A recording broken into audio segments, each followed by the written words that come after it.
Merci beaucoup, frère Parker. Bonsoir, mes amis. C'est un plaisir d'être ici ce soir. Encore une fois, je suppose que vous en avez assez d'être assis là, à m'écouter. Et j'étais tellement fatigué, enroué, un peu enroué, après avoir prêché de toutes mes forces. Tout à l'heure, je parlais à frère Parker, qui est là. Je lui disais que je crois que ceci, c'est l'une des meilleures séries de réunions auxquelles le Seigneur m'a permis de prendre part depuis un bon bout de temps. Il n'y a pas eu beaucoup de monde, vous savez ce que je veux dire, mais il n'y a pas eu tellement de monde. Ils n'ont pas été très nombreux à y assister, mais en termes de qualité, c'était merveilleux. Quant à la foi, on aurait dit que tout pouvait arriver. J'aime ce genre de réunion où on a l'impression que tout peut arriver à tout moment. J'aime cela. Je suis sûr que les résultats seront durables et qu'ils seront visibles. J'admire vraiment votre patience à tous, que vous puissiez rester assis là, à m'écouter prêcher pendant des heures, puis revenir le soir suivant. Vous pouvez vraiment en supporter beaucoup, voyez. Alors je sais que vous avez beaucoup de patience. Donc je tiens à dire, au nom de tous, que nous te sommes reconnaissants, frère Thomas. Les mots me manquent pour exprimer mes sentiments à l'égard de frère Thomas. Je pensais le connaître, mais je le confondais avec quelqu'un d'autre.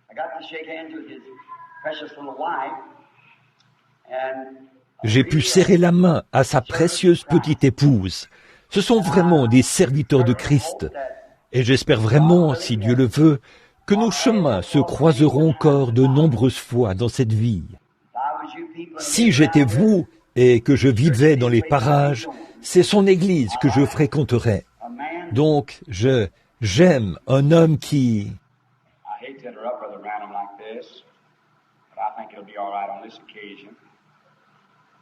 Thank him for those compliments and those nice things you say. I just wondered if the people around here and all attending this convention would like to have him to come back again. What about that, huh? Everybody knows? In fact, would you like him to come back next June? And just sit with us? If you do, stand to your feet. Come on. Merci. Thank you.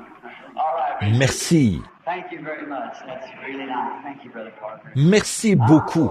C'est vraiment gentil. Merci, frère Parker. Je suis tellement... Il me disait que toutes les dépenses ont été payées et tout. Nous vous sommes reconnaissants pour votre belle collaboration, votre aide, parce que, vous savez, organiser ces conventions coûte cher. Donc, tout a déjà été payé. C'est très bien. Nous en sommes vraiment reconnaissants. Tous les frais encourus et même au-delà. Le Seigneur a accordé le salut, la guérison, tous ces produits, et nous sommes donc vraiment heureux de voir ceci. J'ai un pincement au cœur de savoir que cette série de réunions est sur le point de se terminer. Mais elles reviendront bien plus tard, dans le futur, nous verrons les résultats. Maintenant, nous voulons remercier tout le monde une fois de plus. Je veux le faire. Pour les petits cadeaux que vous m'avez envoyés ces jours-ci, ça me touche vraiment beaucoup. Alors, nous allons maintenant rendre visite à frère Bigby, en Caroline du Sud, à Columbus, en Caroline du Sud. Nous devons être là-bas demain soir et mardi soir, chez frère Bigby. Puis nous irons sur la côte ouest.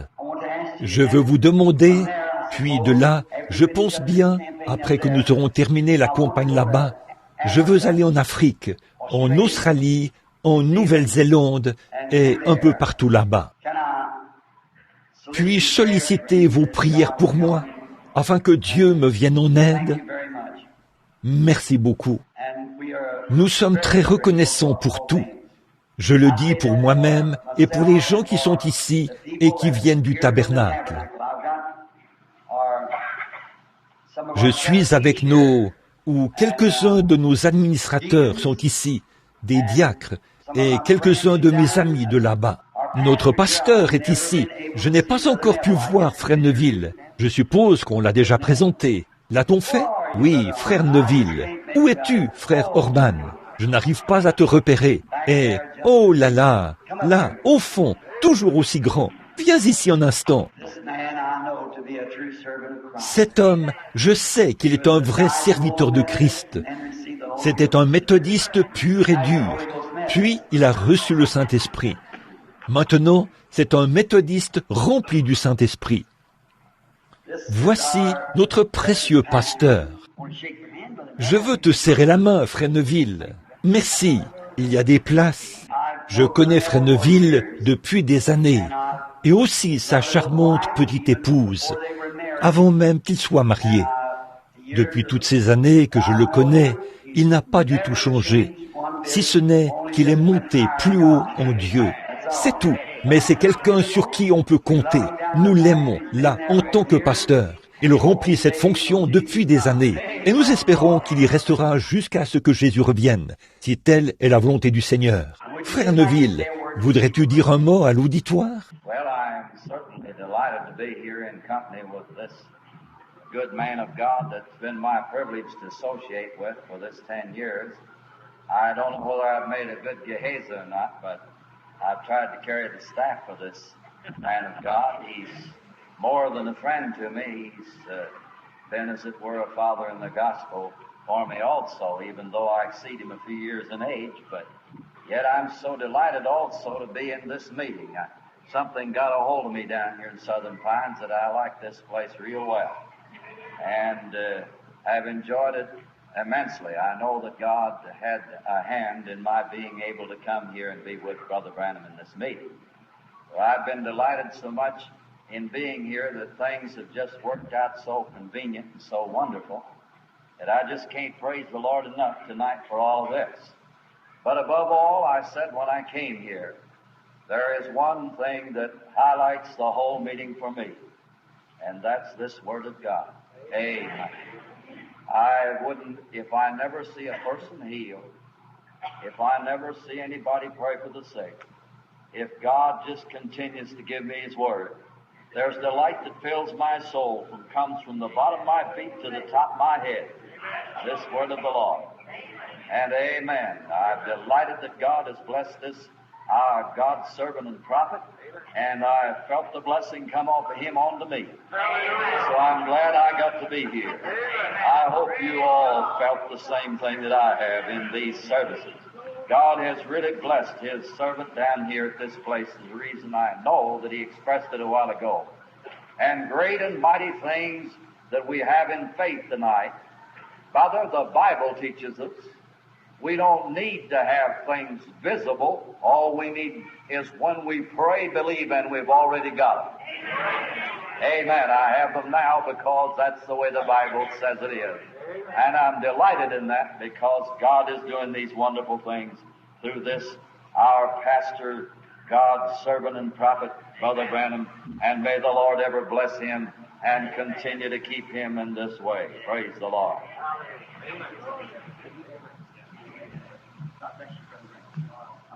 De tout notre cœur. Que Dieu te bénisse, frère Neville. Bon, vous savez, quand on va à un pique-nique, si quelqu'un avait planté un petit arbre quelque part, eh bien on ne sait pas s'il est encore là ou pas, vous voyez, parce que ça a simplement été placé là, planté, ou quelque chose comme ça. Mais quand on sait qu'il y a là un vieux chêne, qui est resté bien vigoureux, on peut très bien envisager d'aller sous cet arbre se reposer. Ça, c'est frère Neville, toujours égal à lui-même. Il continue d'aller de l'avant. Donc, j'en suis vraiment heureux. Nous avons un autre frère ici, un petit pasteur de l'une des églises sœurs de notre église, là-bas.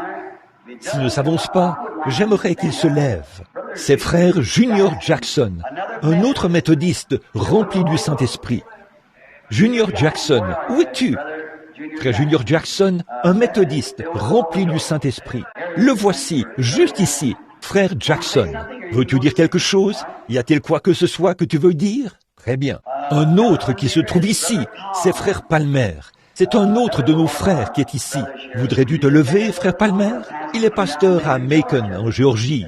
C'est l'un de nos amis. Et frère Fred Sothman, je sais qu'il est ici. C'est l'un des administrateurs de notre église. Où es-tu, Fred? Il est quelque part ici. Il est assis là, tout au fond. Frère Banks Wood. Où es-tu, frère Banks?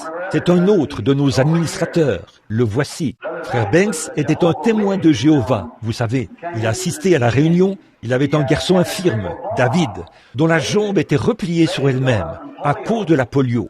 Je tenais une réunion sous la tente et il avait déjà vu. Il était là-bas, à Dallas, le soir, ou Houston, que le Saint-Esprit est descendu sous cette forme de lumière et qu'on en avait pris la photo. Frère Wood était là. Bon, je ne le connaissais pas à l'époque. Donc, il a rassemblé suffisamment d'argent. C'est un entrepreneur. Il est venu à la série de réunions suivantes. J'étais allé à l'étranger entre-temps. Et il est venu à la série de réunions suivantes. Il avait emmené son garçon, qui était infirme à cause de la polio. Et pendant que nous étions, j'étais là, sous l'onction du Saint-Esprit. Il a traversé toute l'assistance et lui a parlé. Il lui a tout dit à ce sujet. Il lui a dit de se lever. « David, où es-tu? Es-tu ici ce soir? » Oui, le garçon qui était infirme, c'est lui. David, si les gens ne croient pas que Dieu peut guérir un homme dont la jambe est repliée sur elle-même à cause de la polio et tout, j'aimerais que tu marches là, juste un instant, pour qu'ils voient que tu peux marcher. Oui, voilà, ce n'est pas pour faire un spectacle public, mais c'est simplement un témoignage. Regardez, vous voyez, il ne boite même pas, ni rien. Il marche tout à fait normalement et il est totalement guéri. Voyez, ce que notre Seigneur peut faire est vraiment, vraiment merveilleux. Alors, s'il l'a fait pour lui, eh bien, il le fera pour quelqu'un d'autre. Voyez, bien sûr que oui. C'est juste que nous devons avoir ce genre de foi-là. Maintenant, bien sûr, vous ici, vous connaissez tous frère Ben. Vous savez, c'est cet homme que vous pouvez entendre plus fort que tous les autres dire « Amen ». Je vais vous dire quelque chose. Ça me coûte de dire ceci à son sujet. Sa femme est assise là. Nous aimons tous Ben. C'était avant qu'il se marie. J'étais sur la côte ouest et ce jeune homme vient du sud de l'Indiana. J'étais là-bas sur la côte ouest un soir et je prêchais dans la vallée de San Fernando, là dans la vallée, chez les baptistes, sous une grande tente où il y avait plein de gens. Bon, ce sont des gens plutôt raffinés, vous savez, et je prêchais tout simplement. Tout à coup, j'ai entendu quelqu'un crier à tue-tête. Une touffe de cheveux noirs qui s'agitait. On aurait dit un Mexicain. Ses deux grands pieds levés en l'air. Et les mains comme ça. Je me suis arrêté. J'ai dit, Ben, comment as-tu donc fait pour te retrouver ici? Il était là. Que Dieu te bénisse, Ben. Je veux juste que tu te lèves. Levez-vous tout simplement, ta femme et toi. C'est juste pour que les gens puissent... Voilà, frère Ben. C'est lui qui crie tous ces Amen ici, de ce côté-ci. Que Dieu te bénisse. Amen. Que Dieu te bénisse. Frère Way, un autre missionnaire qui essaye de faire son bout de chemin sur les champs de mission. Il est avec nous ce soir. Nous le connaissons. Ça fait un moment qu'il demeure dans notre région. Où es-tu, frère Way? Es-tu présent à la réunion? Juste ici, avec sa femme. Et là, je vais vous dire une chose. La guerre qui sévit entre l'Angleterre et la Norvège est réglée. Il est anglais et elle est norvégienne. C'est terminé. Ce sont des gens charmants. Oui, monsieur. La guerre est terminée. Frère Bosé était là l'autre soir. Il a montré sa photo, puis il a dit, « Oh, eh bien, a-t-il dit, il y a une femme, c'est Sir Sothman. J'aurais aimé que Fred et elle se lèvent. Ils sont ici quelque part. Des gens charmants. Elle est norvégienne. » Bien sûr, frère Bosé est un Suédois. Et il a fait...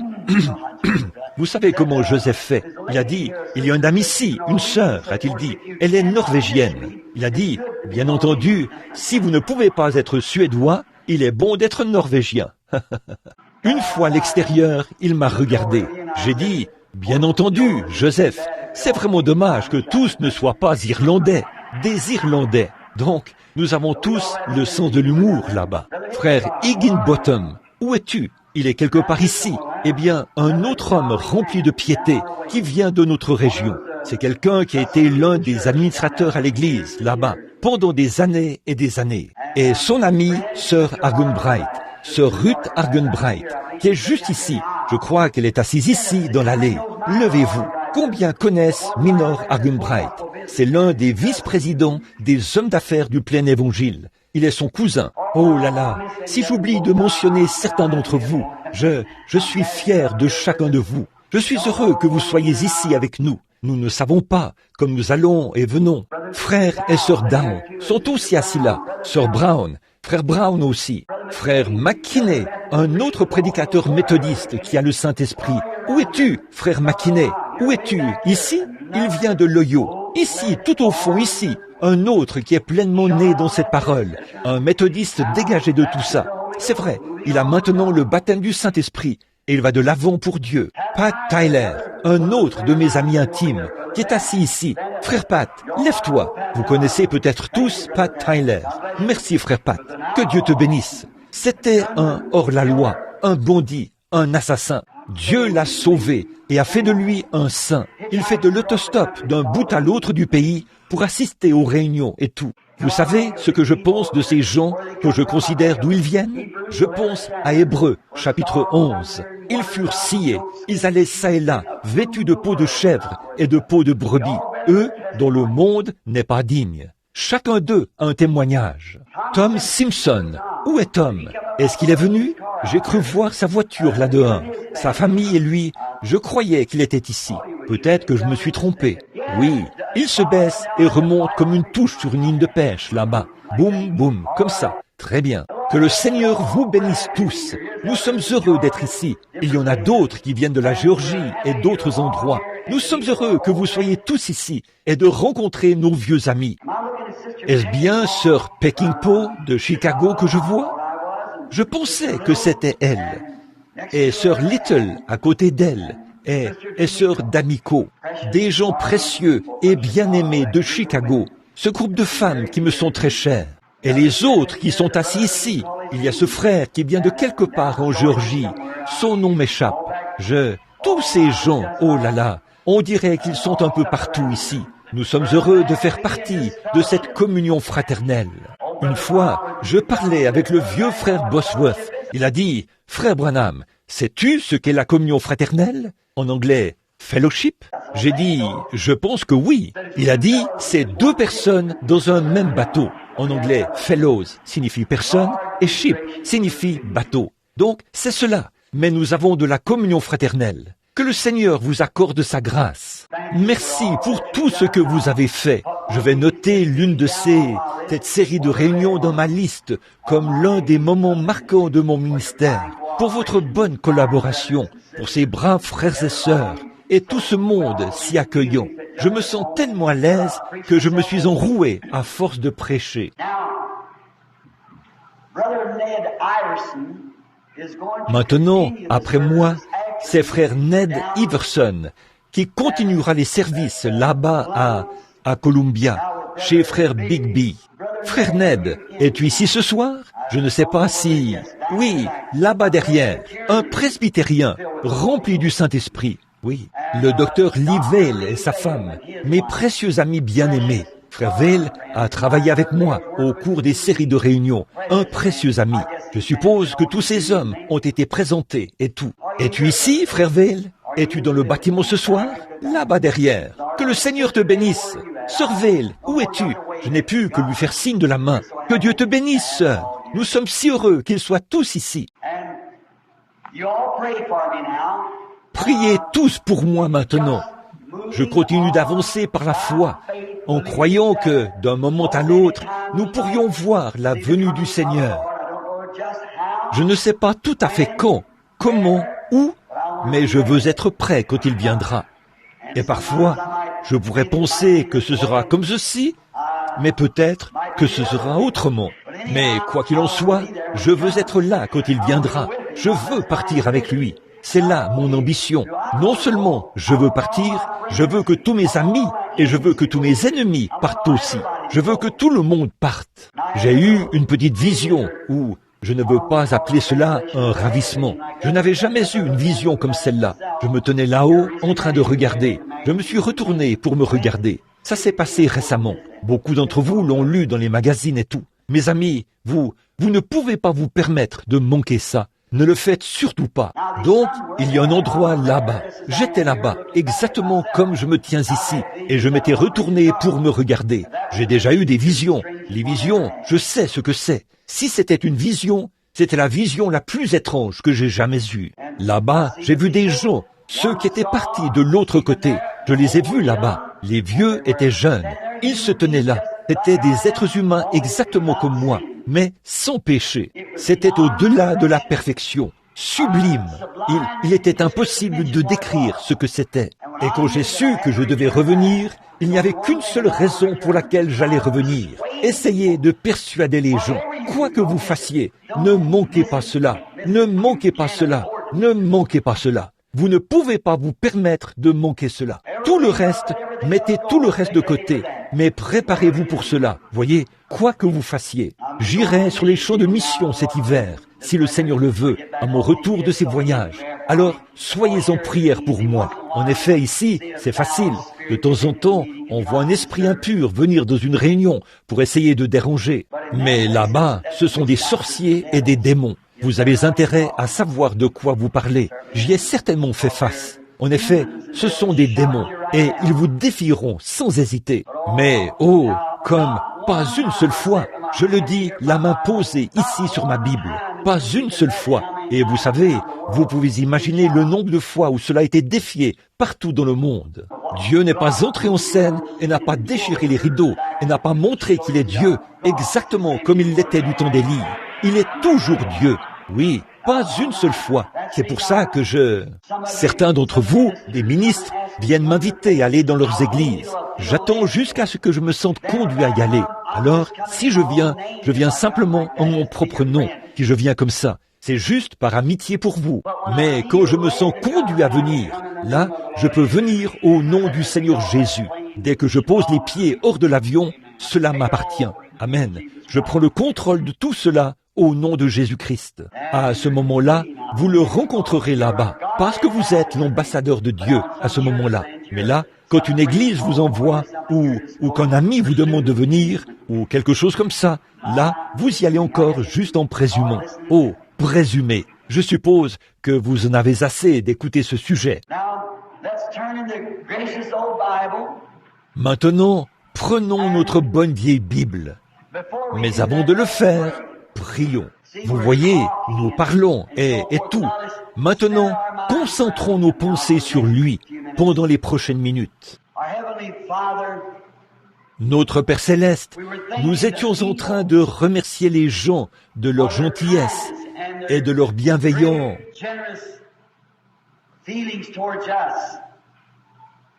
Et généreux sentiments vers nous, et combien nous les apprécions.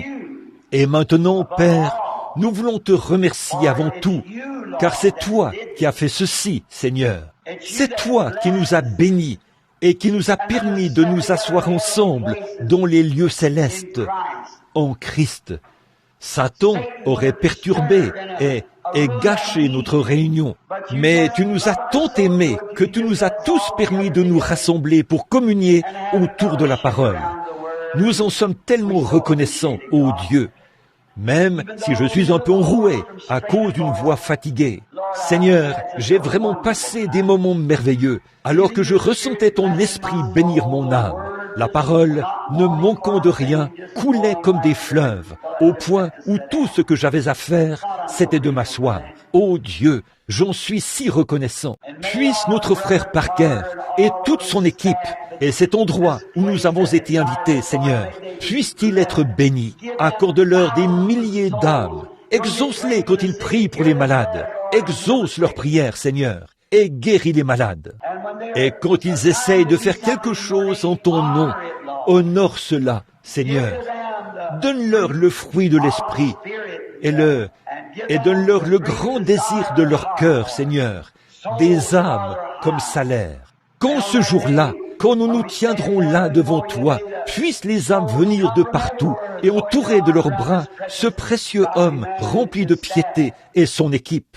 Si tu n'étais pas resté sur le champ de mission, frère Parker, nous ne serions pas ici. Ô Dieu, nous savons que c'est le désir sincère de tout vrai serviteur de Christ, de savoir qu'ils peuvent conduire de pauvres êtres humains perdus à un Christ qui sauve. Merci pour tout cela. Et maintenant, Seigneur, nous te prions à présent de bénir chacun. Bénis les prochaines réunions qui auront lieu partout. Accompagne chaque foyer. Sois avec eux ce soir, au moment où nous partirons d'ici pour aller dans nos différents foyers. Sois avec nous en chemin. Reste au volant. Éloigne de nous l'ennemi, Seigneur. Je te prie d'accorder ces choses. Maintenant, accorde-nous le désir de notre cœur. Chaque demande ce soir est la mienne, Seigneur. C'est qu'une fois de plus, tu rompes pour nous le pain de vie ce soir. S'il y en a ici qui ne sont pas sauvés, sauve-les. S'il y en a qui ont besoin du baptême du Saint-Esprit, puissent-ils venir ce soir. S'il y en a qui sont malades, guéris-les. S'il y en a qui sont abattus, donne-leur la joie. Accorde-le, Seigneur. Bénis ta parole maintenant, alors que nous la lirons. Puisse l'auteur nous en donner le contexte. Nous le demandons au nom de Jésus. Amen. Jean, chapitre 1, 35 à 41.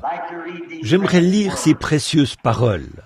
Et le lendemain, Jésus était encore là, avec 2 de ses disciples. Excusez-moi, Jean était encore là, avec 2 de ses disciples. Et ayant regardé Jésus qui passait, il dit, « Voilà l'agneau de Dieu ». Et 2 disciples, les 2 disciples l'entendirent prononcer ces paroles, et ils suivirent Jésus. Jésus se retourna, et voyant qu'ils le suivaient, il leur dit, « Que cherchez-vous » Ils lui répondirent, « Rabbi », ce qui signifie « Maître ». « Où demeures-tu » ? « Venez, leur dit-il, et voyez. » Et ils allèrent, et ils virent où il demeurait, et ils restèrent auprès de lui ce jour-là. C'était environ la 10e heure. André, frère de Simon-Pierre, était l'un des 2 qui avaient entendu les paroles de Jésus, ou de Jean, et qui avait suivi Jésus. C'est lui qui rencontre le premier son frère Simon, et il lui dit, « Nous avons trouvé le Messie », ce qui signifie Christ. Et il le conduisit vers Jésus. Jésus, l'ayant regardé, dit, « Tu es Simon, fils de Jonas. Tu seras appelé Céphas, ce qui signifie Pierre. » Maintenant, puisse Dieu ajouter ses bénédictions à cette parole. Alors, ce soir, si le Seigneur le veut, je veux en tirer un peu, un mot, 2 mots, que je veux utiliser de cela. Les 2 mots que je désire utiliser sont « intéressé » et « convaincu ». Bon, comme nous le savons, c'est évident pour nous tous que nous assistons maintenant à un grand refroidissement dans toutes les nations. Au début, quand j'ai commencé, les réunions soulevaient beaucoup d'enthousiasme. Les gens étaient dans des réunions de prière partout. On critiquait, les journaux me critiquaient. Une femme avait fait près de 5000 kilomètres en taxi, juste pour se rendre à la réunion au Canada.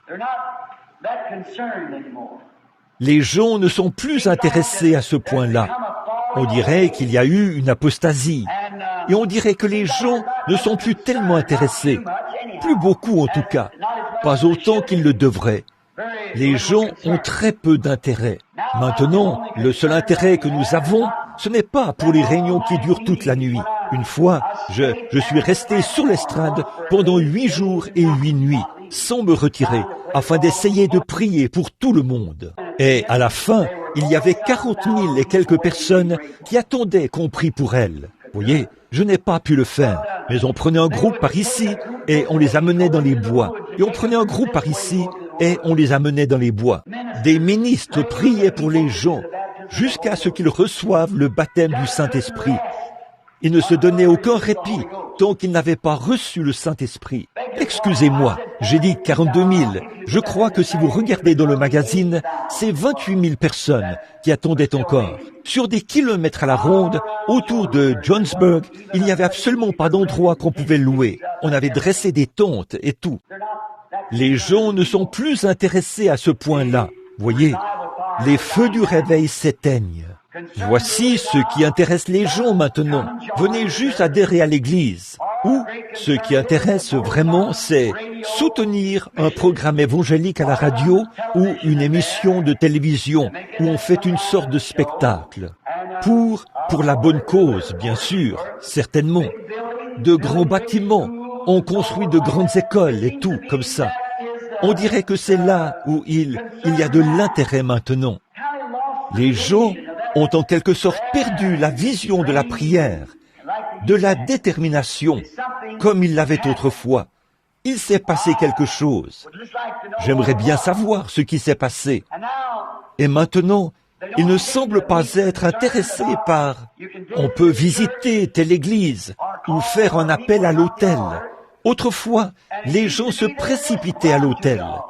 J'ai connu l'époque où, pendant que je prêchais, avant même que je puisse terminer ma prédication, l'autel et les allées étaient remplis de gens. J'ai connu l'époque où le Saint-Esprit se déplaçait dans l'auditoire et faisait des prédictions et disait quelque chose à quelqu'un.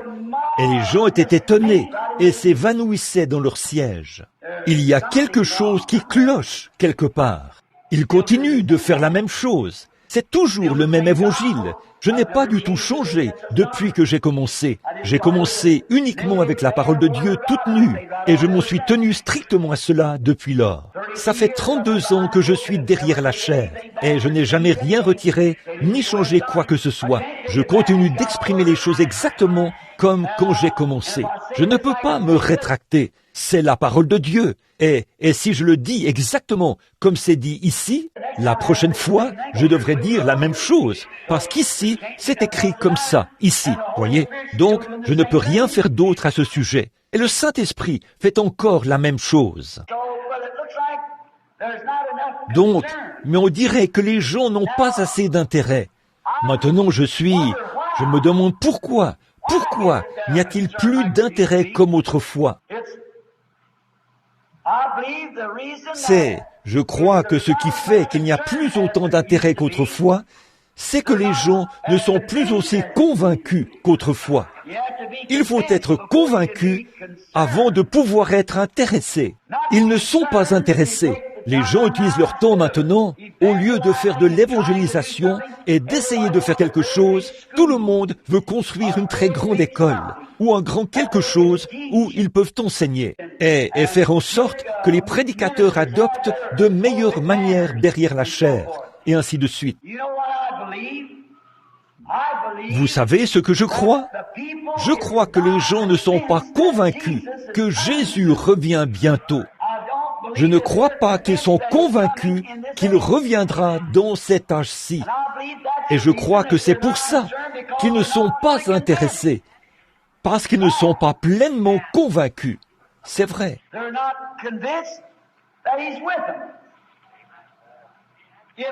Ils ne sont pas convaincus qu'il est avec eux. S'il l'était, il reviendrait à la parole. C'est vrai. Et là, il se peut que bien des gens comprennent mal cela. Aimer, c'est discipliner. Vous devez discipliner les gens si vous les aimez. Si votre petite fille était assise sur la route, comme je l'ai dit ce matin, à faire des gâteaux de boue, si vous l'aimez vraiment, vous la ferez quitter cette route. Qu'en serait-il si votre femme disait « Jean un tel, peu importe votre nom, vous savez, vous la laisseriez sortir avec un autre homme, parce que vous diriez « Que son petit cœur soit béni, c'est ce qu'elle veut, je l'aime tant, je vais la laisser le faire. » Vous seriez un piètre mari. Elle devrait se débarrasser de vous et trouver quelqu'un qui l'aime, qui prendra soin d'elle. Ce n'est pas ce que je voulais dire, parce qu'on ne peut pas faire ça. Mais ce à quoi je veux en venir, c'est ceci. Qu'en est-il si Dieu avait dit à Ève, « Ma pauvre petite Ève, tu sais, tu es mon enfant. Tu n'avais pas l'intention de faire ça. » Bien sûr qu'elle n'avait pas l'intention de le faire. Certainement pas. Mais elle l'a fait. Et nous savons qu'elle l'a fait. Nous en voyons encore les résultats. Mais voyez-vous, il l'aimait. Et il fallait qu'il tienne sa parole envers elle. Et il faut que Dieu tienne sa parole envers nous. Donc, il faut que nous obéissions à sa parole. Et quand nous obéissons à sa parole, et que là, nous le voyons confirmer ce qu'il a dit qu'il ferait, alors nous sommes convaincus, c'est vrai, que la parole est vraie. Eh bien, quand nous voyons, nous apportons, il n'y a pas longtemps, ce grand évangéliste a eu affaire à un Mahométan. Vous l'avez lu dans le journal, comme moi. Ce Mahométan a mis cet évangéliste au défi. Il lui a dit, Jésus-Christ, c'est juste un homme que l'on adorait. Les gens suivaient un homme. Il a dit qu'il croyait au même Dieu que l'évangéliste. Mais il a dit, Jésus n'est pas son fils. C'est juste une adoration faite de main d'homme. Et il a mis l'évangéliste au défi. Il lui a dit, la Bible dit que les œuvres qu'il a faites, Christ, ses disciples feront la même chose. Il a dit, bon, je ferai venir 30 malades, et vous ferez venir 30 malades aussi, et je guérirai autant de malades que vous. Voyez? Et l'évangéliste a fui. Il a pris la poudre d'escampette. Si j'avais été cet évangéliste, je crois que si je n'avais pas eu assez de foi pour le faire, je n'aurais jamais laissé cet incroyant se tenir là. J'aurais dit, je connais l'un des nôtres qui a la foi pour le faire. Pourquoi? Vous devez premièrement être convaincu que c'est Dieu. Ensuite, vous savez où vous vous tenez. C'est vrai. Soyez premièrement convaincus. Ensuite, vous serez intéressés. Bien que les gens prétendent que Dieu est avec eux, ils sont. Ce n'est pas tout. Maman avait l'habitude de dire, les actions parlent plus fort que les paroles. Certainement, vous devez agir là-dessus, croire cela, être convaincu, et ensuite, vous serez intéressés. Jésus a dit, si tu m'aimes, paie mes brebis. Bon, c'est là que je pense que nous avons beaucoup échoué. C'est de paître ces brebis. Si tu m'aimes, paie mes brebis. Aujourd'hui, c'est presque ton mes brebis. On les amène là où on les dépouille de tout ce qu'ils ont et on leur demande de s'engager à donner leur maison, toute leur pension de vieillesse et tout le reste. Vous parlez d'une tonte. Jésus n'a jamais dit cela. Ce matin, frère Parker a dit, Dieu aime son peuple. Il aime ses brebis. Il a dit, paie-les. Et les brebis doivent avoir de la nourriture de brebis. Il n'a jamais dit, instruis mes brebis. Il a dit, paie-les, non pas les instruire. Paie-les. Donne-leur de la nourriture de brebis. La nourriture de brebis, qu'est-ce que c'est? Le pain de vie. Jésus est le pain de vie. L'évangile, la vérité. Prêchez-le sans faire de compromis. Alors vous savez que quand vous aurez à répondre de leur âme au jour du jugement, en tant que ministre de l'évangile, vous pourrez vous tenir là et dire, c'est ce qui était écrit dans la parole. Nourris-les de la vérité. Paie mes brebis. Quant à Jean, il était vraiment intéressé, puisqu'il savait que le Messie viendrait dans son âge. Jean-Baptiste le savait. Alors il savait que le Messie viendrait dans l'âge où il vivait. Mais quand il est sorti du désert, il n'a pas fondé d'école. Il n'a pas fondé d'université. Il n'a pas fondé d'organisation.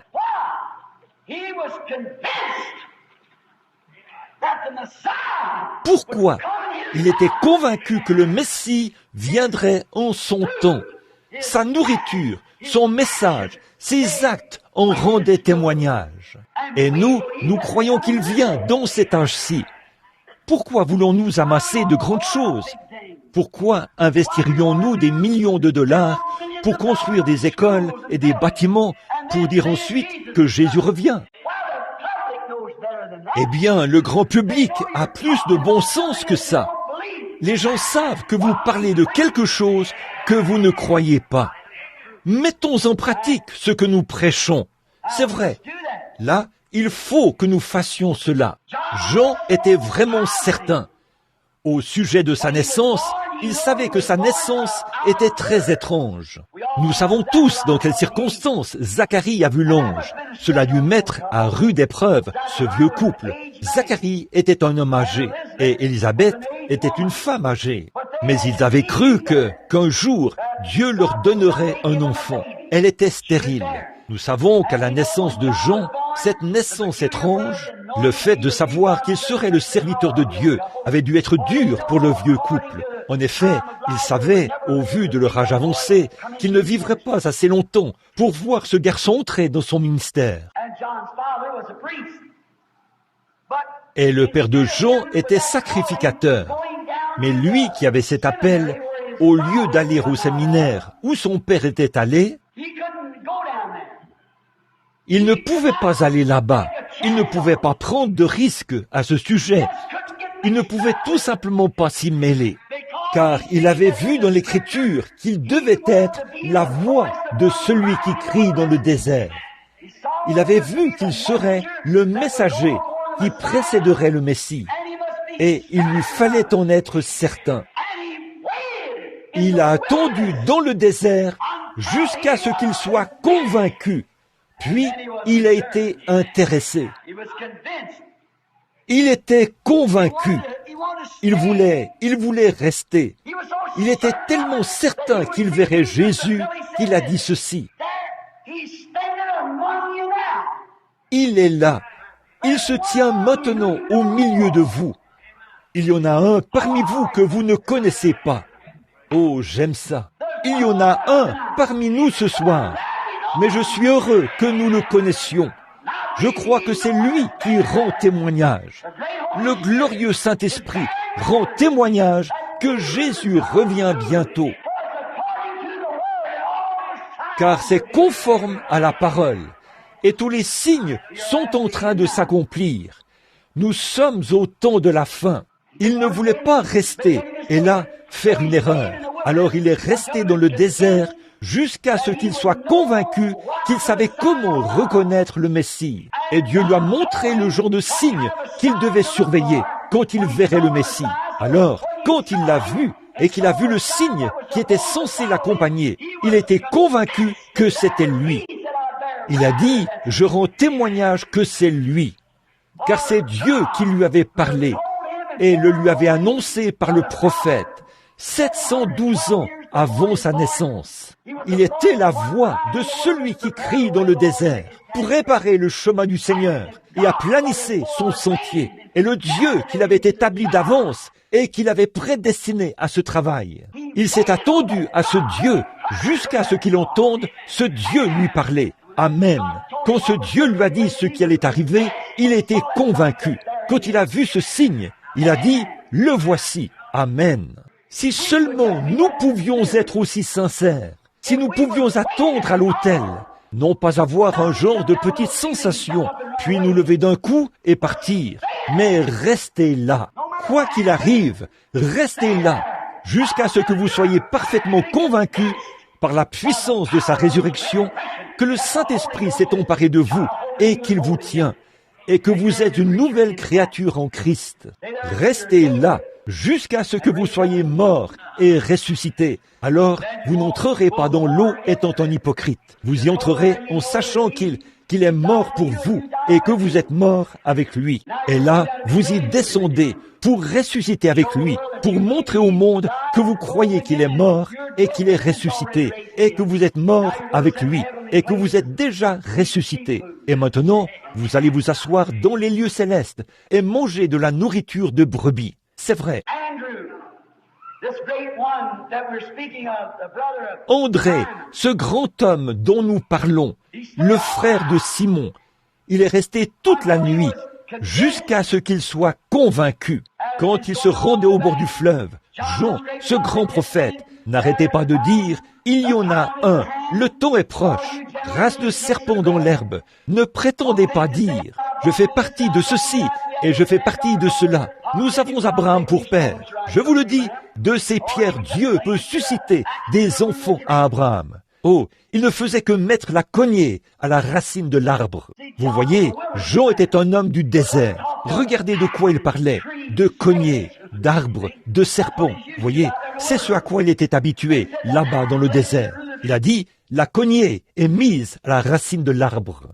Et tout arbre qui ne produit pas de bons fruits sera abattu et brûlé.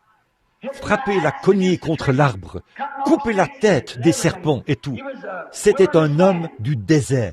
Ce n'est pas étonnant que Jésus ait dit, « Qu'êtes-vous allé voir, cette béatitude oubliée, au sujet de laquelle j'ai prêché ?» Quand il a gravi la colline, les disciples de Jean, il a dit, « Qu'êtes-vous allé voir, un homme vêtu de beaux habits ?» Il a dit, « C'est ce genre-là qu'on appelle docteur, Saint-Père. Ils portent des habits précieux.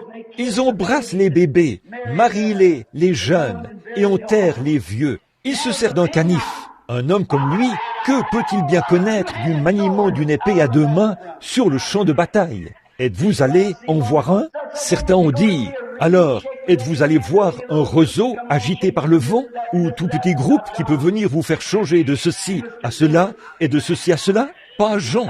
Il était convaincu. Il savait où il en était. Il connaissait sa position. Cela n'ébranlait pas Jean. Non, non. Il a dit, qu'êtes-vous allé voir alors? Un prophète? Il a dit, et moi je vous dis qu'il est plus grand qu'un prophète. Il est plus qu'un prophète. Donc, Jean était convaincu et il s'est mis à prêcher. Et André assistait aux réunions. Ainsi donc, quand Jésus est passé et que là se trouvaient André et un autre disciple, Jean l'a désigné et a dit, « Voici l'agneau de Dieu qui ôte le péché du monde. » Et ils l'ont suivi. J'aime ça. J'aimerais que ma prédication ait autant d'impact. Lorsque je dirais, « Voici l'agneau de Dieu qui ôte le péché du monde », tout le monde se mettrait à le suivre. Oh là là, laissez-moi. Où est-ce que je peux le trouver, frère Branham? Je peux vous le montrer. Il n'y a pas longtemps, j'étais à une réunion des hommes d'affaires et je prêchais là-bas sur la côte ouest. Et un homme m'a abordé et m'a dit, « Dites donc, n'êtes-vous pas un prédicateur ?» J'ai dit, « Oui, monsieur. » Il a dit, « Qu'est-ce que vous faites avec ces hommes d'affaires ?» J'ai dit, « Je suis un homme d'affaires. » Et il a dit, « Dans quel domaine travaillez-vous » J'ai dit, « Dans le domaine de l'assurance. » Il a dit, « Quel genre d'assurance » J'ai dit, « L'assurance. » Il a dit, « De quelle sorte s'agit-il » J'ai dit, « Assurance bénie. Jésus est à moi. » J'ai dit, « Si vous êtes intéressé à souscrire à une police, je serais ravi d'en discuter avec vous. » Un de mes amis, Monsieur Snyder, un précieux monsieur, il est venu chez moi. Je l'ai connu quand j'étais encore jeune. Nous fréquentions la même école. Il m'a dit, « Billy, j'aimerais te vendre des assurances. » Eh bien, une fois, on m'a un peu floué au sujet des assurances. Et je n'ai plus jamais souscrit à cela. Alors il a dit, j'ai dit, « Wilmer, j'aimerais bien, je t'aime bien, mais, et je dis, j'ai déjà l'assurance. » Il a dit, « Oh, oui ?» Ma femme m'a regardé comme si j'étais un hypocrite. Elle savait que je n'avais pas de police d'assurance, mais j'avais dit l'assurance. Voyez? Il a dit, « Oh, je suis désolé, Billy. » Il a dit, « C'est avec quelle compagnie ?»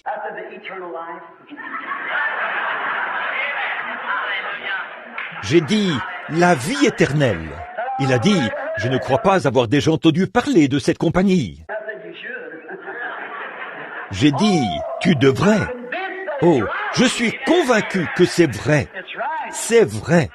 Alors Jean a prêché et a dit, « Le voici, l'agneau de Dieu qui ôte le péché du monde. » Quand je le vois se mouvoir dans un auditoire, s'arrêter autour d'un pécheur ou d'une personne malade et leur parler là, sachant que c'est Dieu lui-même, quiconque a un peu de jugeote saurait que je ne peux pas faire cela. J'aimerais dire, « Voici l'agneau de Dieu qui ôte le péché du monde. » J'aime entendre les gens dire, « Je crois cela, je me repens maintenant de mes péchés, je crois en Jésus-Christ. » Oh, comme j'aime les voir faire cela. Et ses disciples ont directement suivi Jésus. Il a promené le regard, il les a vus, et il a dit, « Que cherchez-vous » Ils ont dit, « Rabbi », ce qui signifie « maître ». « Où demeures-tu » Il leur a dit, « Venez et voyez. » Voilà une merveilleuse invitation. Venez et voyez. J'aime ça. C'est ce que Philippe a dit à Nathanaël. Quand Nathanaël a dit, « Peut-il venir de Nazareth quelque chose de bon ?» Il a dit, « viens et vois. Et donc, venez et voyez ce qu'il en est. Ne restez pas chez vous à critiquer. Venez et voyez. Voyez-vous? Venez voir vous-même. Maintenant, il est dit que c'était le soir. Alors André est resté toute la nuit. Oh, c'est une bonne façon de faire. Il est resté jusqu'à ce qu'il soit convaincu. Au vu de ce que cet homme lui avait dit ce soir-là, ce qu'il lui avait dit ou ce qu'il avait fait. Quelque chose avait complètement convaincu André qu'il était le Messie. J'imagine que très tôt le lendemain matin, il a pris son manteau et son chapeau et est descendu au fleuve, parce que Pierre était censé y être pour pêcher. Il lui a dit, « Viens voir celui que nous avons trouvé, c'est le Messie. » Il était convaincu. Une fois qu'il était parfaitement convaincu que c'était le Messie, il s'est intéressé à son frère. Voilà ce qui cloche ce soir. Les gens ne sont pas convaincus du message. Les gens ne sont pas convaincus du Saint-Esprit. Si vous êtes vraiment convaincus, alors vous serez intéressés. Vous ferez tout votre possible pour faire tout ce que vous avez à faire à ce sujet. Vous dites, eh bien, frère Branham, je ne suis pas prédicateur. Eh bien, vous aussi, vous pouvez faire quelque chose. Je me souviens d'une fois où j'avais une réunion. Il y avait un fermier qui avait été sauvé et qui avait été rempli du Saint-Esprit. Tout ce qu'il avait, c'était son expérience et un camion. Mais il y a transporté tant de gens pour les emmener à la réunion que 30 autres personnes ont été remplies du Saint-Esprit avant. Pourquoi? Il était convaincu. Une fois qu'il était convaincu, il a été intéressé. Sa petite fille a été guérie. Tous les soirs, nous avions des malades, un camion rempli de malades. Il les amenait de partout. 30 personnes ont reçu le Saint-Esprit. Vous voyez, il était convaincu que c'était vrai, alors il s'est intéressé à quelqu'un d'autre. Et si nous sommes convaincus que Jésus revient bientôt, nous nous intéresserons aux gens qui sont perdus. Nous ferons tout notre possible pour répandre l'Évangile. Un soir, Jacob a passé toute la nuit à lutter. Ce prince qui luttait, il avait lutté toute la nuit. Il avait esquivé Ésaü ici et là. Il avait une peur bleue de lui. Il a appris qu'Ésaü venait. Il a fait passer le torrent à sa femme. Il a traversé de l'autre côté et s'est agenouillé. Vous savez, Dieu est descendu et s'est emparé de Jacob. Et ils ont lutté toute la nuit. Donc, au début, il n'était pas entièrement convaincu. Mais une fois que Dieu en a eu terminé avec lui, il était convaincu. Oui, il est resté et a tenu bon jusqu'à ce qu'il soit convaincu que c'était Dieu. Frère, après cela, il n'avait plus peur d'Ésaü. Il avait traversé le fleuve et il était faible et boitait. On aurait dit que c'était le pire moment pour lui. Il était plus faible que jamais. Il était infirme et tout. Mais Ésaü lui a dit, « Veux-tu que j'envoie une armée pour t'aider ?» Il a dit, « Je n'ai même pas besoin d'aide. » Pourquoi? Il était convaincu que le Dieu auquel il s'était accroché était capable de prendre soin de lui. Alléluia! Si seulement les gens pouvaient faire ça. Si vous pouvez être convaincu que le Dieu qui s'empare de vous secoue votre cœur et fait de vous une nouvelle créature en Jésus-Christ.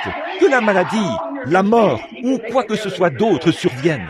Vous êtes convaincu qu'il est capable de prendre bien soin de vous. Certainement. Amen. J'aime ça. Shamgar, le jeune homme dont nous avons parlé l'autre soir, il s'intéressait à sa famille. Oui, il savait qu'ils avaient faim. Et 1 millier de Philistins sont arrivés. Je crois 600 et quelques. Je crois que 600 d'entre eux sont arrivés par la route. Des hommes armés. Il s'intéressait à sa famille parce qu'ils allaient mourir de faim cet hiver-là. Mais il est resté là à réfléchir et à étudier. Que pouvait-il faire? Il est resté là jusqu'à ce qu'il soit convaincu que Dieu tient sa promesse. Maintenant, regardez ce qu'il a peut-être pensé. Bon, voici mon père Abraham, dont je porte dans ma chair la marque de la circoncision. Parce que je crois qu'Abraham était un homme de Dieu. Il était convaincu. Il a quitté sa maison. Il a quitté tout ce qu'il avait pour servir Dieu. Et ce jour-là, sur la montagne, quand il a offert le bélier à la place d'Isaac, Dieu a dit à Abraham, Parce que tu as fait cela, ta postérité possédera la porte de l'ennemi. C'est vrai, ta postérité, Abraham, je te le promets, je le jure. Alléluia. Oh là là. Maintenant, je me sens religieux. Je le jure. Abraham, ta postérité possédera la porte de son ennemi. Alors, Shamgar pouvait dire, je suis la postérité d'Abraham. Amen. Et si Shamgar, qui était la postérité naturelle d'Abraham, pouvait penser ainsi, qu'en est-il de ce soir, nous qui sommes la postérité royale d'Abraham? Oh! Vous pensez que je suis fou? Peut-être que je le suis. Laissez-moi tranquille. Je me sens mieux comme ça que quand je pensais autrement. Oui, la postérité royale d'Abraham. L'Église est la postérité royale promise. Et si la postérité naturelle pouvait faire preuve de tant de courage, qu'en serait-il de la postérité royale, avec la présence du Saint-Esprit qui oint partout et qui se manifeste? Gloire! Certainement, Shamgar s'est dit, je suis une postérité d'Abraham. Quand il s'est mis à méditer là-dessus, Dieu a dit à Abraham, et ça, je le crois, que sa postérité possédera les portes de son ennemi. Les voilà qui franchissent ma porte. Il a simplement tendu la main et a pris un aiguillon à bœuf. Eh bien, il ne s'est pas arrêté. Il n'a pas attendu d'apprendre à se battre en duel, ni dit, bon, un instant, là, je suis la postérité royale, je suis la postérité d'Abraham, je suis circoncis. Alors, vous savez, tous ces Philistins sont de grands guerriers. Ils s'entraînent depuis longtemps. Je vais aller au séminaire et obtenir mon doctorat en philosophie et mon doctorat en droit. Et j'apprendrai à me battre en duel. J'apprendrai le catéchisme, tous les règlements de l'Église. S'il l'avait fait, c'est tout ce qu'il aurait su par rapport, c'est tout ce qu'il aurait su, et il n'aurait pas pu les vaincre. Donc, il n'aurait pas pu faire le poids contre l'ennemi. Vous ne pouvez pas faire le poids contre l'ennemi. Je ne peux pas faire le poids, mais je me souviens que je vis sous une promesse. Alléluia, selon laquelle ces puissances ont déjà été largement dominées, vaincues et renversées. Je suis plus que vainqueur, maintenant même.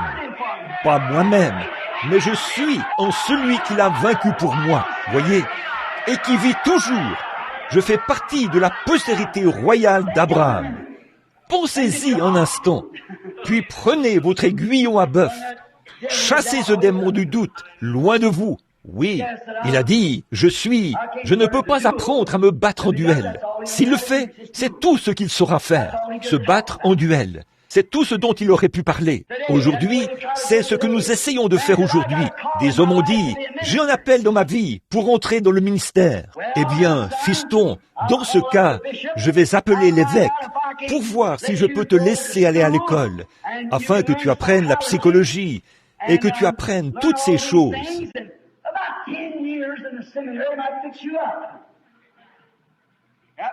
Une dizaine d'années au séminaire pourrait t'y préparer. Ça le fera certainement.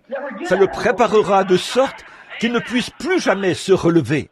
Comme c'est différent aujourd'hui, la manière dont on envoie un ministre, en comparaison de ce que c'était dans l'Église primitive. Ils n'ont pas attendu 10 ans, ils ont attendu 10 jours. S'il vous faut 10 ans pour être convaincus, ils ont été convaincus en 10 jours.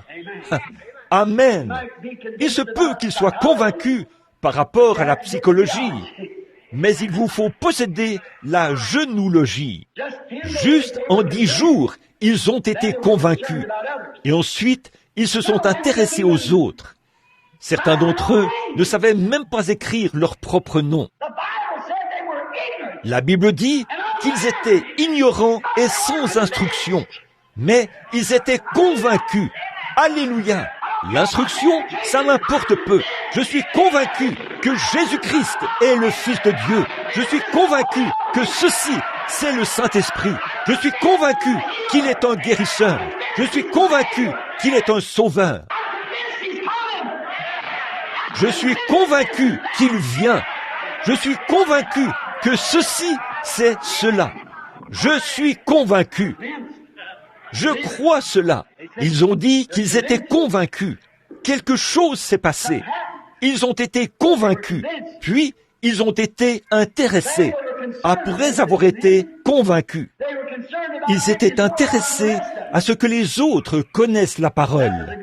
C'était là un bon signe qu'ils étaient convaincus. Ils étaient intéressés. Ils ne s'intéressaient pas à l'instruction. Ça ne les intéressait pas de savoir s'ils pouvaient dire « Amen » comme il faut. Ça ne les intéressait pas de savoir à quelle organisation ils appartenaient ou s'ils avaient une carte de membre ou pas. Ils étaient convaincus que tout ce dont ils avaient besoin, c'était lui. C'est pareil pour moi ce soir. Je suis convaincu que tout ce dont nous avons besoin, c'est Christ. Nous n'avons pas besoin d'un nouveau maire.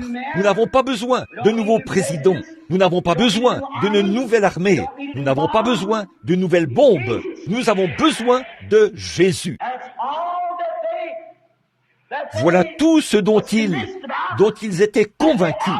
Et ils croyaient aussi qu'ils étaient convaincus qu'ils pourvoiraient à tous leurs besoins. Êtes-vous convaincus à ce point-là ce soir? Dites, je suis convaincu. Peu importe ce qui se présente à moi, il sera de taille à y faire face. Peu importe ce qui se présente à moi, je suis convaincu qu'il prendra soin de moi. Il a dit qu'il le ferait. Je serai avec vous, et même en vous, jusqu'à la fin de l'âge. Ne vous souciez pas du lendemain, car le lendemain aura soin de lui-même.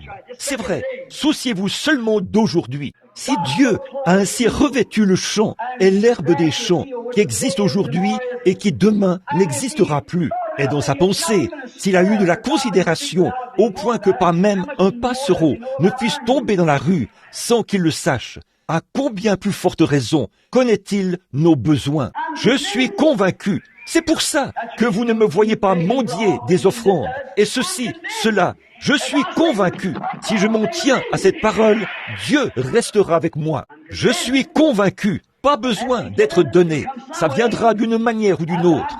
Je suis simplement convaincu. Je crois cela. Je crois chaque parole qu'il a prononcée. J'en suis convaincu.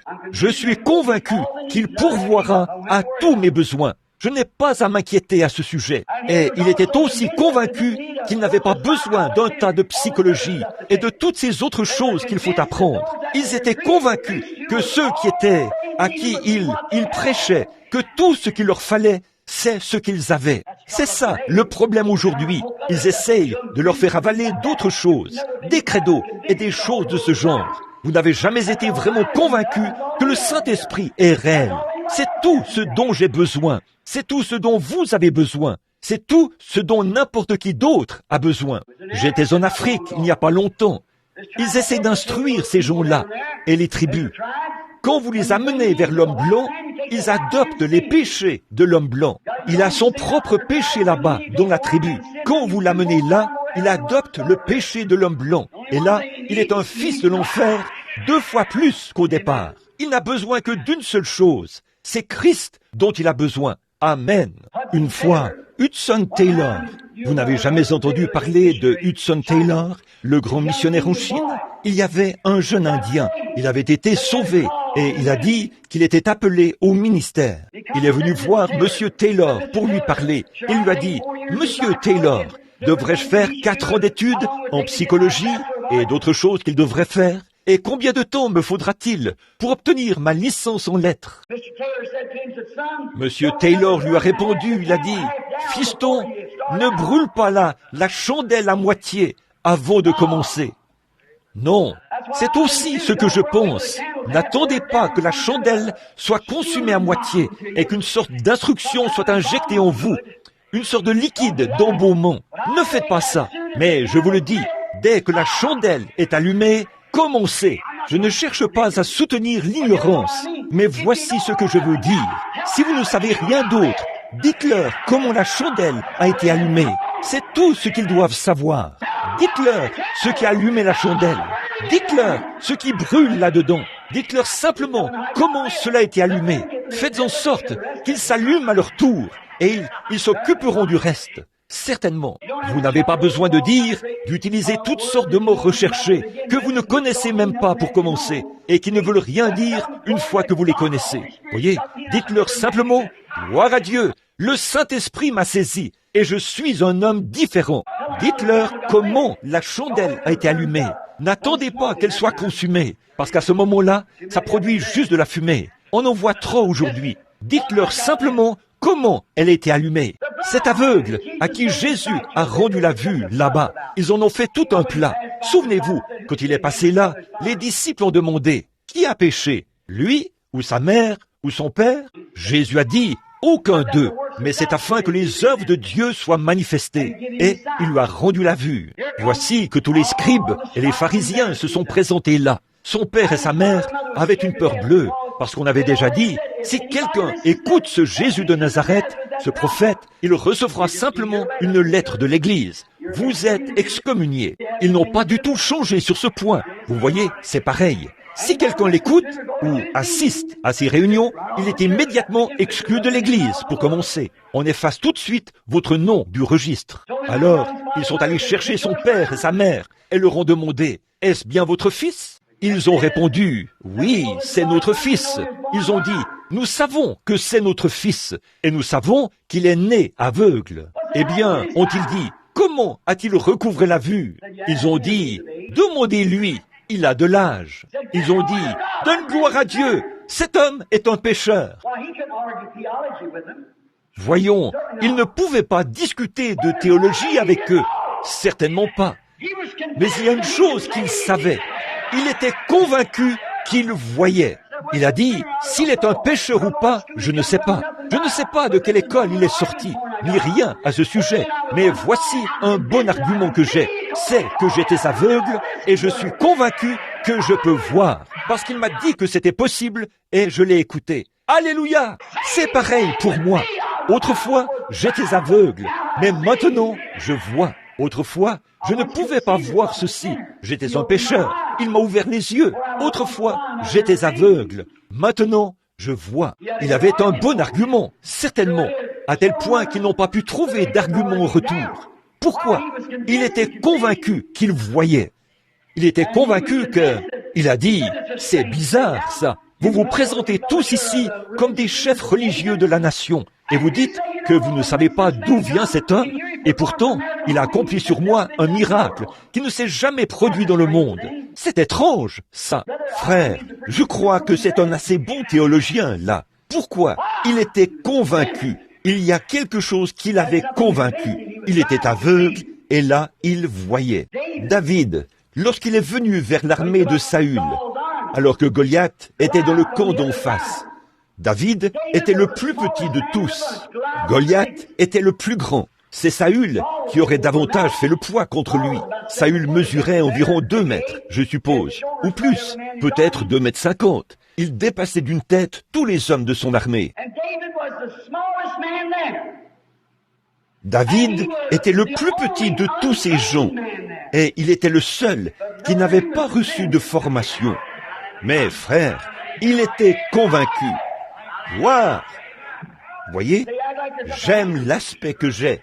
Remarquez, il n'avait pas reçu de formation, il n'avait pas de lance, il ne savait rien de tout cela, et il n'était qu'un petit bout d'homme au teint rosé. Mais il était convaincu, et il s'intéressait à une armée qui se donnait le nom de l'armée du Dieu vivant. Il était convaincu que le Dieu qui lui était venu en aide, alors qu'il se servait d'une fronde pour tuer un lion et un ours, pouvait certainement terrasser ce Philistin incirconcis. Il était convaincu, puis il s'est intéressé à l'armée. Peu importe combien il avait, si vous êtes convaincu, alors vous êtes intéressé. Mais vous devez d'abord être convaincu. Donc, il était convaincu. Je me souviens d'un soir, il faisait très chaud, il y avait beaucoup de frayeur. Il allait à la guerre. Oh, ses probabilités de réussite étaient très faibles. Il a prié. Il était étendu là, sous un mûrier. De l'autre côté, l'armée était déjà prête pour l'affrontement. Il s'est étendu sous ce mûrier. Au bout d'un moment, il a entendu venir quelque chose. Cela continuait et a traversé les mûriers, et c'est parti de l'autre côté. Il était convaincu, frère. Peu importe ce qu'étaient ses probabilités de réussite, il était convaincu que Dieu marchait devant lui. Messieurs, si vous pouvez vous tenir ici ce soir, peu importe ce qui cloche chez vous, si vous pouvez sentir ce vent impétueux du Saint-Esprit vous traverser et vous dire « Je suis l'Éternel qui guérit toutes tes maladies. Je te guéris maintenant. » Si vous pouvez être convaincu, frère, vous ne tenez pas compte du contact là dehors. Vous savez déjà que ça va arriver. Certainement, il était convaincu, puis il était intéressé. Samson se tenait devant les Philistins. Il n'avait qu'une mâchoire de mulet à la main. Il n'était même pas armé. Mais il était convaincu que le Dieu qui l'avait suscité était capable de tuer ces Philistins avec cette mâchoire de mulet. Et il en a tué 1000. Le prophète fugitif, Moïse, quand Moïse a été convaincu que c'était Dieu qui se trouvait dans ce buisson. Vous savez, Moïse n'avait jamais eu d'expérience avec Dieu. Il était bourré de théologie. Mais il s'était enfui. Mais quand il était convaincu que c'est Dieu qui se trouvait dans le buisson, car la voix qui avait parlé à partir du buisson lui avait cité l'Écriture, et il était convaincu que c'était Dieu. Et Dieu a dit, « Je serai avec toi ». Vous savez, il avait perdu tout intérêt quant au fardeau de l'Égypte. Ça faisait 40 ans qu'il était là-bas, et ses esclaves étaient au loin. Mais une fois qu'il était convaincu que c'était la volonté de Dieu de les délivrer, il était intéressé dès le lendemain. Voilà qu'il s'est mis à descendre la route. Pouvez-vous imaginer la scène? Là, Séphora, assise sur un mulet, le petit Gershom sur sa hanche. Un homme de 80 ans, la barbe pendait comme ceci, le crâne chauve qui brillait au soleil, un bâton tordu à la main. Il criait « Alléluia, je descends en Égypte pour prendre le contrôle ». Oui, cela peut vous faire agir bizarrement. Cela l'a peut-être fait agir bizarrement. Mais il était convaincu. Pourquoi? Je vais y aller avec toi, Moïse. Je vais prendre ce bâton qui est dans ta main et je vais délivrer mon peuple. Or, ce petit bâton tordu ne payait pas de mine. Mais frère, il était convaincu parce que la parole de Dieu y était attachée. Quand vous êtes certain que la parole de Dieu est avec vous et en vous, vous pouvez être convaincus. Les enfants hébreux, ils étaient convaincus qu'il était capable de tenir sa parole. Oui, aussi longtemps qu'ils s'en tiendraient à cela. Dieu leur avait dit de ne pas se prosterner devant des idoles. C'est exactement ce que Dieu voulait dire. Et ils étaient certains que s'ils ne se prosternaient pas devant cette idole, Dieu était capable de tenir sa parole. Ils étaient convaincus qu'il le ferait. Et alors, une fois qu'ils ont été convaincus de s'en tenir à sa parole, Dieu a été intéressé à prendre position pour eux. Une fois que vous êtes convaincus que ceci, c'est la parole de Dieu, Dieu est intéressé à se servir de cela pour prendre soin de vous. On l'essaye sur les champs de mission, à l'étranger et partout, quand on est convaincu que c'est vrai. Mais vous devez être convaincus. Ensuite, Dieu s'intéressera à vous. Mais il faut premièrement que vous soyez convaincus que c'est lui et qu'il tient sa promesse. Ensuite, Dieu est intéressé. Marthe était convaincue que si Jésus demandait à Dieu, cela arriverait. Elle a dit, « Je ne me soucie pas de ce que les autres disent. Je ne m'en soucie pas. Même si ma sœur Marie n'y croit pas. Je ne crois pas, ne me soucie pas de ce que le rabbin dit. Mais Seigneur, si tu avais été ici, mon frère ne serait pas mort. » Et il a dit, « Même maintenant, je suis convaincu que si tu le demandes à Dieu, Dieu te l'accordera. Ça arrivera. Je vais tout de suite là-bas rouler la pierre. Je vais m'y préparer. Je suis convaincu. » Certainement. Je me souviens de mon père, là-bas dans le Kentucky, il y a des années. Toutes les récoltes brûlaient. Et le vieux prédicateur itinérant est arrivé. C'était un vieil homme formidable. Quand il s'est mis à genoux, il est resté là, jusqu'à ce qu'il se passe quelque chose. Ce jour-là, ils voulaient tous prier pour que la pluie tombe. Papa a dit que quand ce vieil homme s'est mis à genoux, il a vu lever ses vieilles mains ratatinées. Et il a dit, « Oh Dieu, je t'ai servi. Ces gens sont à toi. Et voici que leur récolte brûle. » Papa a dit qu'il est tout de suite sorti de l'église. et qu'il est allé là, a enlevé la selle de son mulet et l'a jetée sous l'église, parce qu'il savait que la pluie allait tomber. Convaincu. Oui, monsieur. Alors, il s'est intéressé à sa selle. Après que vous êtes convaincu, Marthe a dit, « Si tu avais été ici, mon frère ne serait pas mort. Mais même maintenant, tout ce que tu demanderas à Dieu, Dieu te l'accordera. » C'est vrai, ça va arriver si tu le demandes à Dieu. N'est-ce pas merveilleux? Jaïrus, quant à lui, avait un cadavre dans sa maison. Son unique enfant de 12 ans, une petite fille. Le message lui est parvenu. N'importune pas le maître, parce qu'elle est déjà morte. Et Jésus a dit, tout d'abord, il a dit à Jésus, ma petite fille est déjà morte, mais je suis convaincu. Alléluia! Viens lui imposer les mains, et elle vivra. Convaincu, il avait entendu parler de Jésus. Il connaissait ses œuvres. Il croyait en secret. Au fond de son cœur, il croyait que c'était le Fils de Dieu. Il en était tout à fait convaincu. Vous savez, n'est-ce pas étrange? Dieu l'a forcé à prendre une décision.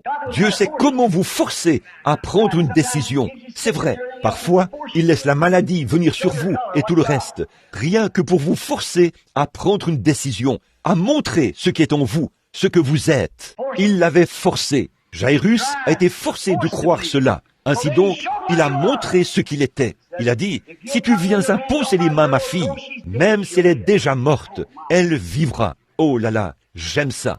Je pense que Marthe a dit la même chose. Jésus en était convaincu, lui aussi.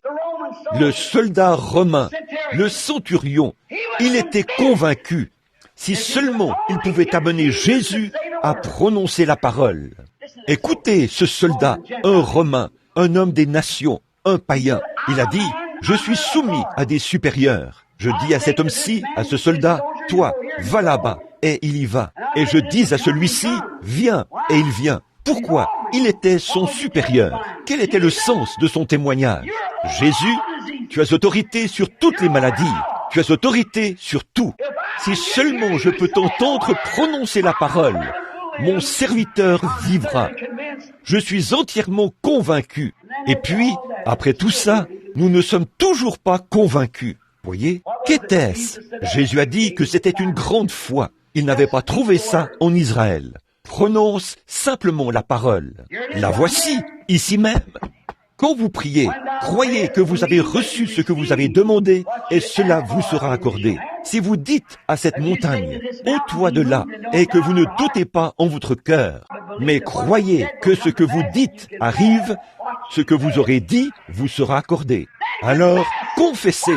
Quoi? Par ses meurtrissures, je suis guéri. Par sa grâce, je suis sauvé. Par sa promesse, j'obéirai et je serai rempli du Saint-Esprit. Voilà, c'est cela. Si vous êtes convaincu qu'il tient sa parole, mais vous devez premièrement être convaincu. La femme qui était atteinte de la perte de sang, elle était convaincue. Peu importe ce que disait le rabbin, ce que disait le sacrificateur, et ce que disait son mari, et ce que disait qui que ce soit d'autre. Elle s'est dit, c'est un saint homme, c'est le Fils de Dieu.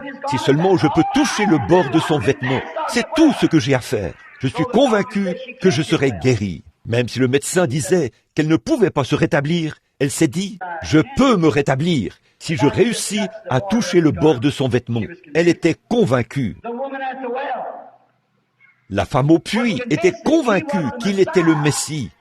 Quand elle a vu ce signe scripturaire, puisqu'elle savait ce que le Messie serait. Comme je l'ai dit ce matin, cette vie prédestinée était là en elle. Et dès qu'elle, les eaux chaudes se sont déversées, les eaux fraîches plutôt, se sont déversées sur cette parole de vie que Dieu avait prédestinée dès la fondation du monde. Elle l'a vue aussi vite que ça. Alors qu'il y avait là des ministres, ils n'ont pas vu cela. Des sacrificateurs, ils n'ont pas vu cela. Des souverains sacrificateurs n'ont pas vu cela. D'importants membres du clergé n'ont pas vu cela. Ils ont taxé cela de démons. Et cette pauvre petite prostituée là-bas, Dieu l'avait prédestinée dès la fondation du monde. Si jamais vous y parvenez, c'est que vous l'étiez aussi. Or, la Bible dit Dans les derniers jours, l'Antichrist sera si religieux et ressemblera tellement à la chose authentique au point que ça séduirait même les élus. Si c'était possible. Mais ça ne l'est pas, c'est vrai. Et tous, il séduirait tous les habitants de la terre dont le nom n'a pas été écrit dans le livre de vie de l'agneau. Depuis les derniers réunions de réveil, ça ne sonne pas comme la Bible, n'est-ce pas? Depuis la fondation du monde, on ne peut pas les séduire, puisqu'ils se reposent vraiment sur cette parole. Dès qu'ils voient ces choses surgir, c'est la vie. Ils la saisissent à l'instant. Les autres viendront et diront, « Ah, c'est sans intérêt. Voyez, ils ne sont pas convaincus. Il n'y a rien là-dedans qui peut les convaincre. Rien au-dedans d'eux qui leur permet de croire. Ma mère disait, comment peux-tu faire sortir du sang d'un navet alors qu'il n'y a pas de sang dedans? C'est vrai. Mes brebis entendent ma voix. Elles connaissent la parole. Sa voix, qu'est-ce que c'est? La voici. C'est credo. Elles ne les suivent pas. Mais elles entendent ma voix. Elles la suivent. La femme au puits était entièrement convaincue. Puis, elle s'est intéressée à son peuple et a tout fait pour qu'il voie aussi ce signe et y croit, après qu'elle était convaincue que c'était le Messie, car il lui avait dit quel était son problème. Elle a dit, « Seigneur, nous savons que quand le Messie viendra, c'est ce qu'il fera. » Il a dit, « Je le suis. » Elle savait qu'un homme qui pouvait faire cela dirait certainement la vérité. Gloire à Dieu. Oui, un homme que Dieu utilise de cette manière ne mentirait pas. C'est vrai, il vous dira la vérité. Il a dit, je le suis. Elle était si transportée de joie quand cette lumière a jailli sur cette parole, qu'elle est retournée en ville au pas de course. Elle était entièrement convaincue. Peu lui importait si cela lui était permis ou non. Elle s'est mise à courir dans la ville et à le raconter aux rabbins, aux sacrificateurs, et à tous les hommes dans la rue, à tous les marchands et dans toutes les épiceries. Et partout dans les rues, elle s'est mise à témoigner. Venez voir un homme qui m'a dit ce que j'ai fait. Prenez votre Bible, vérifiez dans le rouleau. N'est-ce pas la vérité que c'est le Messie lui-même? Elle était convaincue. Elle se lèvera au jour du jugement et condamnera des milliers de personnes ici aux États-Unis. Certainement. Vous savez, Jésus a dit, la reine du Midi se lèvera au jour du jugement et les condamnera, parce qu'elle est venue entendre un don de sagesse qu'avait Salomon, le discernement. Et il a dit, il y a ici plus que Salomon. Certainement. Mais les gens ne croyaient toujours pas en lui. Certainement. Elle était convaincue. Elle voulait que son peuple soit convaincu. Voyez, après avoir été convaincue, elle s'est intéressée à son peuple. Elle savait que c'était le Messie. Elle savait que c'est ce que la Bible disait que le Messie ferait quand il viendrait. Elle a dit, nous savons que le Messie, celui qu'on appelle Christ, quand il viendra, il nous annoncera ces choses. Mais tu dois être prophète. Jésus a dit, je le suis. Là, elle était convaincue, parce qu'elle savait que l'Écriture le disait. Et voilà, c'était là. Elle était convaincue, puis elle était intéressée. Elle est allée en parler à quelqu'un d'autre. Maintenant, Jésus était convaincu qu'il ressusciterait le troisième jour. Il était si convaincu qu'il a dit, « Détruisez ce temple, et je le relèverai le troisième jour. » Pourquoi? David, dans les Écritures, un prophète, sous l'inspiration. David était prophète, vous savez. David, sous l'inspiration, a prophétisé en ces termes. Je n'abandonnerai pas son âme dans le séjour des morts, et je ne permettrai pas que mon sein voie la corruption. Et il savait que dans les 72 heures, avant que la corruption s'installe dans ce corps-là, il ressusciterait. 72 heures, c'est 3 jours et 3 nuits. Il a dit, détruisez-le, et je le ressusciterai. Entièrement convaincu, c'est vrai, qu'il le ressusciterait.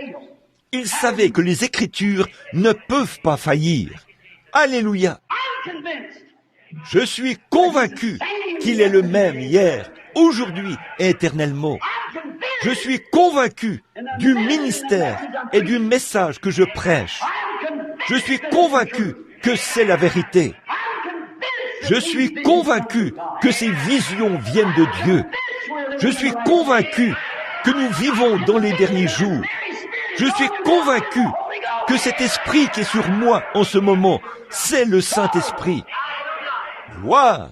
Je suis entièrement convaincu. Je suis convaincu que la voix du Saint-Esprit est la bonne voix. Je suis convaincu que la voix de la Bible est la vérité.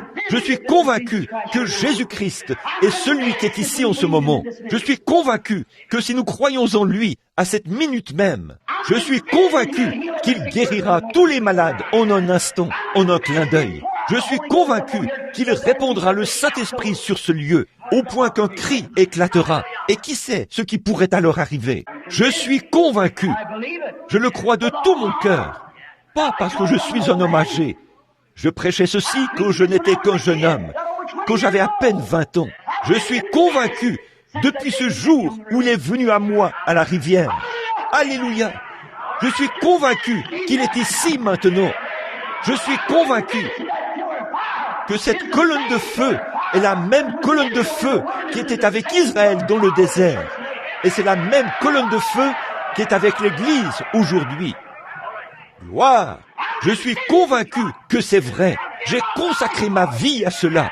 J'ai quitté ma maison et tout le reste. J'ai tout donné pour cela. Je suis convaincu que c'est la vérité. Je suis convaincu qu'il est ici maintenant. Je suis convaincu que l'Esprit qui est ici maintenant, c'est le Saint-Esprit. Je suis convaincu que nous sommes baptisés en son Esprit maintenant même. Je sais que c'est la vérité. Je suis entièrement convaincu que Jésus-Christ est le même, hier, aujourd'hui et éternellement. Je suis convaincu, parfaitement convaincu. Cet ange est venu à moi là-bas et m'a dit ce qu'il avait fait. Je me suis tenu devant des païens, des milliers et des dizaines de milliers. Vous dites, n'avez-vous pas peur? Non, monsieur. Je suis convaincu que cela vient de Dieu. Je suis convaincu parce que c'était scripturaire. Je suis convaincu que c'est l'ange du Seigneur. Je le crois de tout mon cœur. Amen.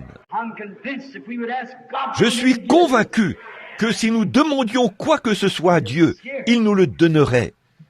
Vous avez peur, c'est tout. N'ayez pas peur. Il est ici.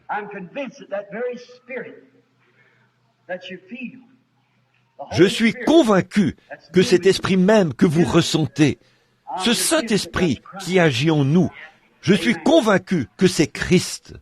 Amen. Je suis convaincu que maintenant même, que ceci, ce que je suis en train de regarder, ce cercle de lumière qui est devant moi, je suis convaincu que c'est le Saint-Esprit. Je suis convaincu que cette vision est devant mes yeux. Je sais qu'il existe. Amen. Je défie tous les démons du monde à cette heure. C'est vrai. Il est Dieu. Christ n'est pas juste un prophète. Il est Dieu et rien de moins. Courbons la tête un instant. Je ne suis plus capable de prêcher. Quelle onction! Béni soit le nom du Seigneur.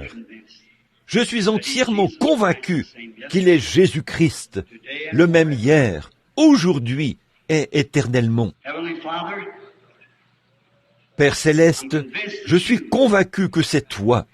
Je te prie, ô Dieu, alors que je quitte cette estrade ce soir, de faire quelque chose de spécial.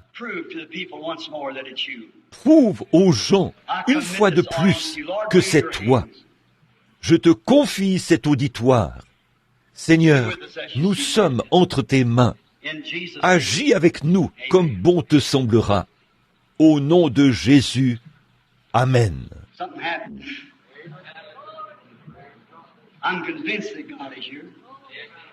Il s'est passé quelque chose. Je suis convaincu que Dieu est ici. Est-ce qu'il a distribué des cartes de prière? Y a-t-il des cartes de prière? Non. Nous n'en avons pas besoin. Je suis convaincu qu'il est ici. Vous croyez cela? Si vous êtes entièrement convaincu, dites, Jésus, je te touche par mes infirmités. Je crois que frère Branham a dit la vérité. Ce n'est qu'un homme. Tu es Dieu. Mais je crois qu'il a dit la vérité, parce que c'est la parole. Fais que cela arrive, Seigneur. Fais qu'il me parle et qu'il me déclare des choses. fais en sorte que je sois convaincu. Le voici, déjà présent dans la réunion. Cette dame qui est assise là, prie au sujet d'un problème de nervosité. Sa petite fille qui est avec elle souffre de déficience mentale. Allez-vous croire cela? Vous avez une mère malade à la maison. Ayez la foi. Ne doutez pas. Vous pouvez obtenir ce que vous demandez. Je suis convaincu que le même ange qui est descendu sous la forme d'un homme et qui a parlé à Abraham, le dos tourné à la tente, est le même qui est ici ce soir. Il l'a promis.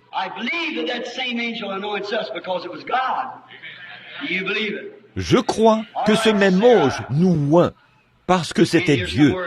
Croyez-vous cela? Très bien. Sarah, ici quelque part, parlez à Dieu. Je suis convaincu, sœur. Je suis convaincu, frère. Je sais que c'est la vérité.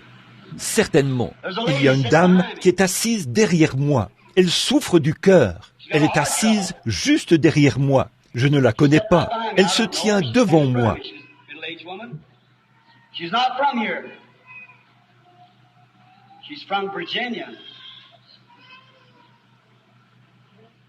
C'est une femme d'âge mûr. Elle n'est pas d'ici. Elle vient de la Virginie. Madame Fox, Jésus-Christ vous rétablit. Elle est assise juste ici. Voyons un peu. C'est elle, juste ici. Croyez.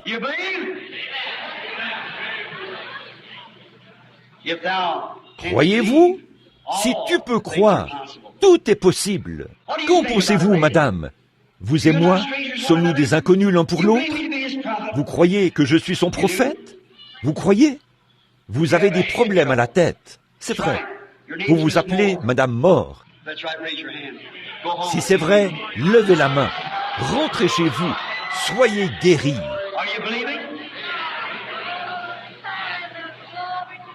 Croyez-vous? Maintenant, il y a quelqu'un ici, là-haut, ici, devant moi. Voilà, c'est ça, quelqu'un. C'est une femme. Elle a un cancer du sein. Madame Rod, croyez au Seigneur Jésus-Christ.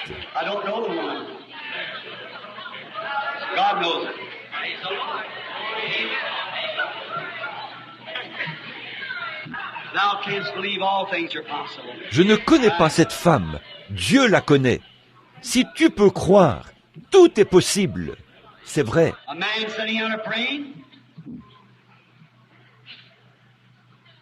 Un homme est assis là-bas.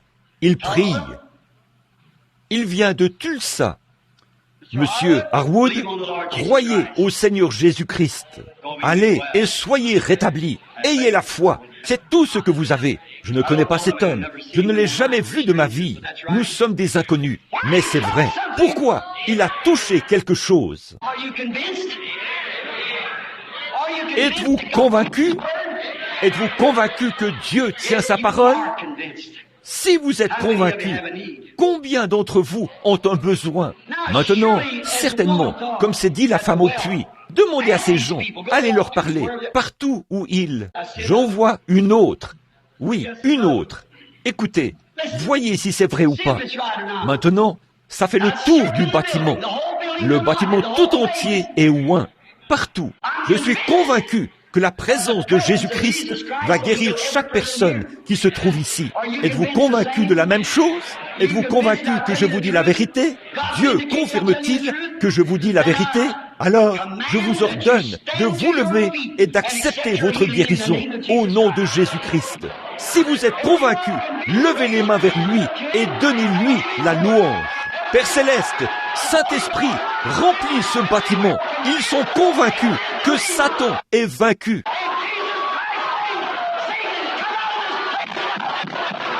Au nom de Jésus-Christ, Satan, sort de ce lieu.